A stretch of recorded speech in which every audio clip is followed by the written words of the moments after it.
বিরিয়ানি আমাদের সবার খুব পছন্দের একটি খাবার।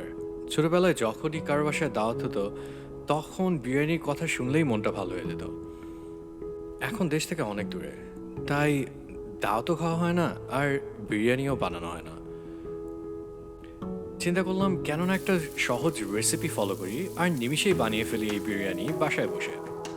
রান্নাতে আসলে রাইট আর রং বলতে কিছু নেই, it's all about the technique.